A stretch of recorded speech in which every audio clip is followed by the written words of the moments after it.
नमस्कार दोस्तों, आप सभी का न्यू एग्जाम पर स्वागत है। मैं नरेंद्र मीना आज आपके लिए लेकर आया हूँ भारतीय संविधान के बहुत ही महत्वपूर्ण क्वेश्चन जो हमारी राज्य व्यवस्था से संबंधित हैं। तो दोस्तों, हम बिना किसी देरी के इन क्वेश्चनों को शुरू करने वाले हैं, तो हमारे साथ बने रहिए लास्ट तक इस वीडियो में। और दोस्तों, आपको ये वीडियो पसंद आए तो प्लीज़ लाइक, शेयर और कमेंट करें, और हाँ, हमारे चैनल को सब्सक्राइब करना न भूलें, और इस वीडियो को ज़्यादा से ज़्यादा शेयर करें। चलिए दोस्तों, हम शुरू करते हैं। तो दोस्तों, पहला क्वेश्चन है, भारत के संविधान का प्रारूप तैयार करने वाले संविधान सभा के सदस्यों को ब्रिटिश संसद द्वारा नामित किया गया था, गवर्नर जनरल द्वारा नामित किया गया था, या विभिन्न प्रांतों की विधानसभा द्वारा निर्वाचित किया गया था, या भारतीय राष्ट्रीय कांग्रेस और मुस्लिम लीग द्वारा चुना गया था। बताइए दोस्तों, कैसे भारतीय संविधान के प्रारूप तैयार करने वाली संविधान सभा के सदस्यों को कैसे चुना गया था। तो दोस्तों, हम आपको बताएं, भारत के संविधान का प्रारूप तैयार करने वाली संविधान सभा के सदस्यों को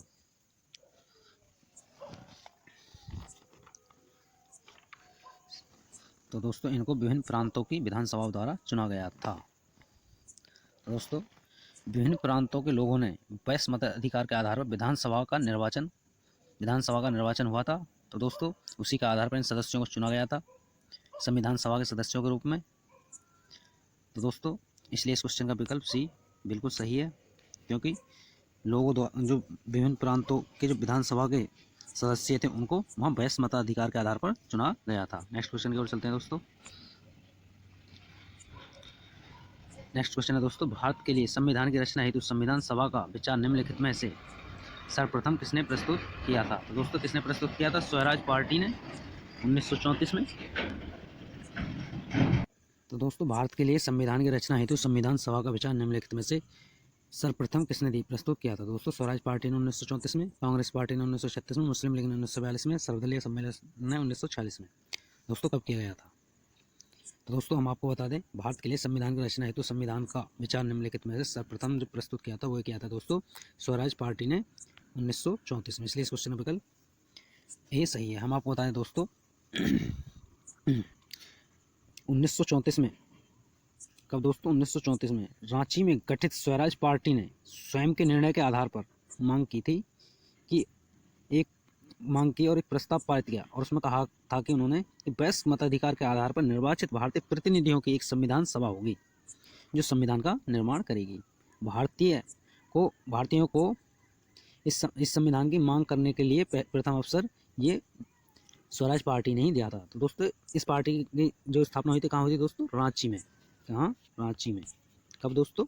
1934 में। वहाँ पर सर्वप्रथम ये विचार प्रस्तुत किया गया था। दोस्तों, नेक्स्ट क्वेश्चन की ओर चलते हैं। दोस्तों, नेक्स्ट क्वेश्चन है, निम्नलिखित में से कौन अगस्त 1946 में गठित प्रथम अंतरिम राष्ट्रीय सरकार का सदस्य नहीं था?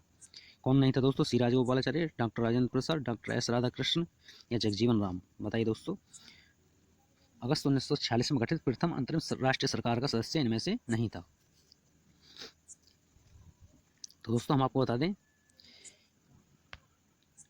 सी राजगोपालाचारी भी सदस्य थे, डॉक्टर राजेंद्र प्रसाद भी सदस्य थे, और जगजीवन राम भी सदस्य थे, जबकि एस राधाकृष्णन उस समय अंतरिम सरकार के सदस्य नहीं थे। तो इसलिए दोस्तों, इस क्वेश्चन का विकल्प सी बिल्कुल सही है, क्योंकि दोस्तों कैबिनेट मिशन योजना के आधार पर, दोस्तों किसके आधार पर? कैबिनेट मिशन योजना के आधार पर 24 अगस्त 1946 को घोषणा की गई थी कि नवनिर्वाचित संविधान सभाओं से 2 सितंबर 1946 को भारत की अंतरिम सरकार का गठन किया गया। दोस्तों, कब किया गया?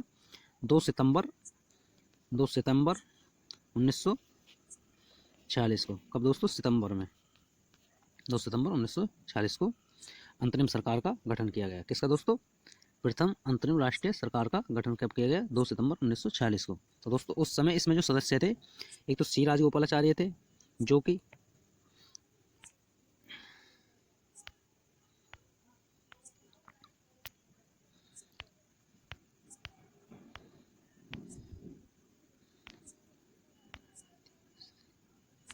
कुछ टेक्निकल प्रॉब्लम आ रही है दोस्तों सी राजगोपालाचार्य ये सदस्य थे। तो दोस्तों, ये क्या थे उस टाइम ये थे उस सरकार में शिक्षा मंत्री। कौन थे दोस्तों? शिक्षा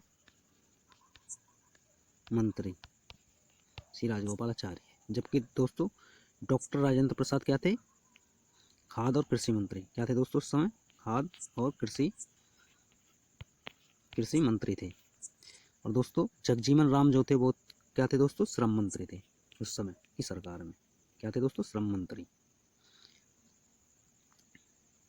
और इसलिए दोस्तों इसमें एस राधाकृष्ण उस समय की सरकार में सदस्य नहीं थे, इसलिए इस क्वेश्चन का विकल्प सी सही है। दोस्तों नेक्स्ट क्वेश्चन की ओर चलते हैं।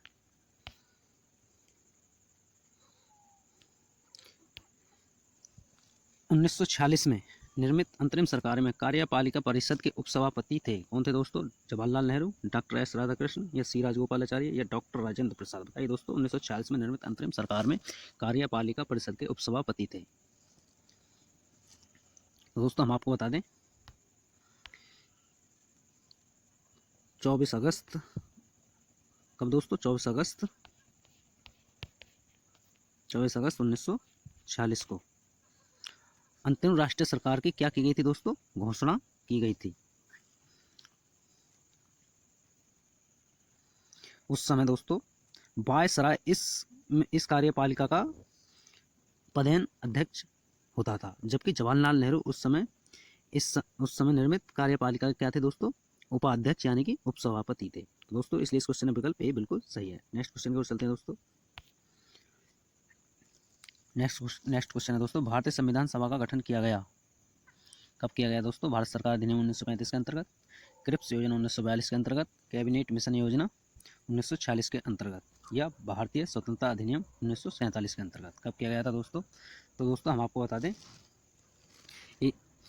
भारत संविधान सभा गठन जो किया गया था तो कैबिनेट मिशन योजना 1940 के अंतर्गत किया था। दोस्तों इसमें यहाँ मिस्टेक हो गई है क्वेश्चन में टाइप करने में। तो दोस्तों ये कैबिनेट मिशन योजना के अंतर्गत भारतीय संविधान सभा का गठन किया गया था। तो दोस्तों इसलिए इस क्वेश्चन का विकल्प सी सही है, क्योंकि दोस्तों भारतीय संविधान सभा का प्रातिनिधिक निर्वाचन के आधार पर जो गठन किया गया था कैबिनेट मिशन योजना के तहत कब किया गया था दोस्तों? 1946 में कैबिनेट मिशन योजना के अंतर्गत। किसके द्वारा दोस्तों? कैबिनेट मिशन योजना के अंतर्गत किया गया था। इसलिए दोस्तों इस क्वेश्चन का विकल्प सी बिल्कुल सही है। नेक्स्ट क्वेश्चन पर चलते हैं दोस्तों। नेक्स्ट क्वेश्चन है दोस्तों, कैबिनेट मिशन योजना के अंतर्गत संविधान निर्मात्री परिषद में प्रत्येक प्रांत को आवंटित सदस्य संख्या निर्धारित करने के लिए एक प्रतिनिधि कितनी जनसंख्या के अनुपात में था? दोस्तों कितनी जनसंख्या अनुपात में था? 8 लाख प्रति व्यक्ति, 10 लाख प्रति व्यक्ति या 12 लाख प्रति व्यक्ति या 15 लाख प्रति व्यक्ति? कितनी जनसंख्या पे था? दोस्तों हम आपको बता दें कैबिनेट मिशन योजना 1946 में आया था। कब आया था दोस्तों? कैबिनेट मिशन योजना कब आई थी? 1946 में भारत आई थी। दोस्तों इस मिशन ने अपनी रिपोर्ट में संविधान सभा गठन का एक सूत्र प्रस्तुत किया था, जिसके आधार पर संविधान सभा निर्वाचित होनी थी। दोस्तों इसमें सदस्यों का जो प्रतिनिधित्व होना था वो जनसंख्या के आधार पर होना था। इसके तहत मोटे तौर पर प्रति 10 लाख कितने दोस्तों? प्रति 10 लाख सदस्यों पर एक व्यक्ति चुना जाना था। दोस्तों कितना? एक व्यक्ति चुना जाना था प्रत्येक विधानसभा से। ठीक है, तो दोस्तों इसलिए ये व्यवस्था अपनाई गई थी। तो दोस्तों इसलिए इस क्वेश्चन का विकल्प सी बिल्कुल सही है। कैबिनेट मिशन योजना के अंतर्गत संविधान निर्मात्री परिषद में प्रत्येक प्रांत को आवंटित सदस्य संख्या निर्धारित करने के लिए एक प्रतिनिधि कितनी संख्या है? 10 लाख पर। नेक्स्ट क्वेश्चन को चलते हैं दोस्तों। नेक्स्ट क्वेश्चन है दोस्तों, एक निर्वाचित संविधान सभा द्वारा भारत के संविधान का निर्माण करने का प्रस्ताव किया गया था साइमन कमीशन द्वारा, भारत सरकार अधिनियम 1935 द्वारा, क्रिप्स मिशन द्वारा या ब्रिटिश कैबिनेट डेलीगेशन द्वारा? बताइए दोस्तों इसके द्वारा प्रस्ताव किया गया था। तो दोस्तों हम आपको बता दें एक निर्वाचित संविधान सभा द्वारा भारत के संविधान का निर्माण करने का प्रस्ताव सर्वप्रथम दोस्तों क्रिप्स मिशन, दोस्तों किसके द्वारा? क्रिप्स मिशन के द्वारा दिया गया था। और कब दिया गया था दोस्तों? 1946 में।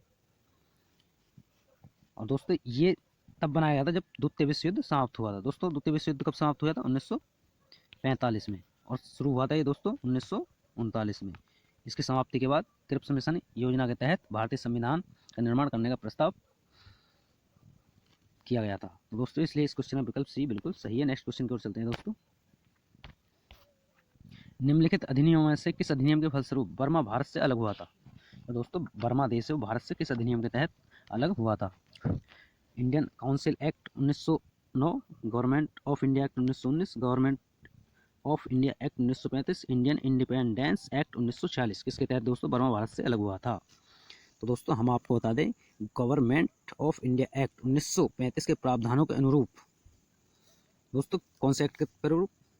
कौन से एक्ट के अनुसार? गवर्नमेंट ऑफ इंडिया एक्ट 1935 के अनुसार।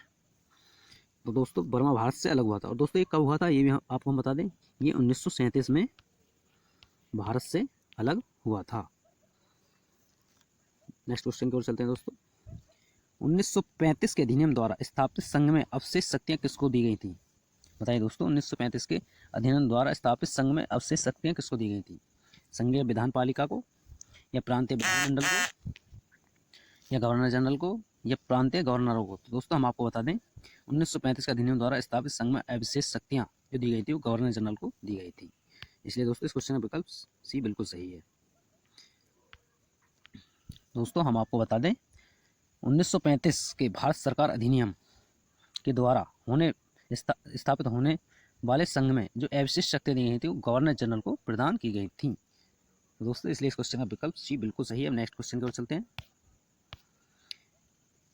लास्ट और अंतिम क्वेश्चन है दोस्तों, निम्नलिखित में से किस एक अधिनियम ने भारत में संघीय शासन की व्यवस्था दी थी? दोस्तों कौन सा अधिनियम ने भारत में संघीय शासन की व्यवस्था दी थी? भारत सरकार अधिनियम 1909, भारत सरकार अधिनियम 1919, भारत सरकार अधिनियम 1935, भारत सरकार अधिनियम 1947।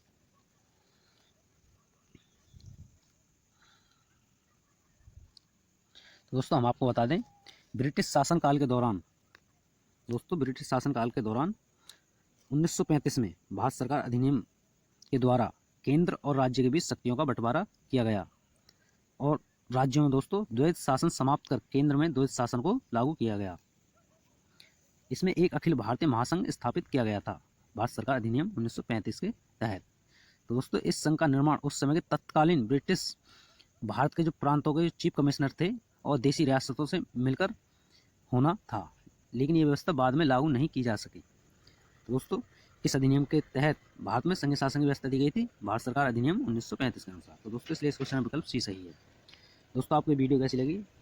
हम आपके लिए 10 बहुत ही महत्वपूर्ण क्वेश्चन लाए थे जिनसे आपको और भी जानकारी मिली होगी। दोस्तों ऐसी ही वीडियो हम आपके लिए लगातार लाते रहेंगे। तो दोस्तों आपको ये वीडियो पसंद आई हो तो प्लीज़ लाइक शेयर और कमेंट करें और हमारे चैनल को सब्सक्राइब करना न भूलें। आपका बहुत बहुत धन्यवाद।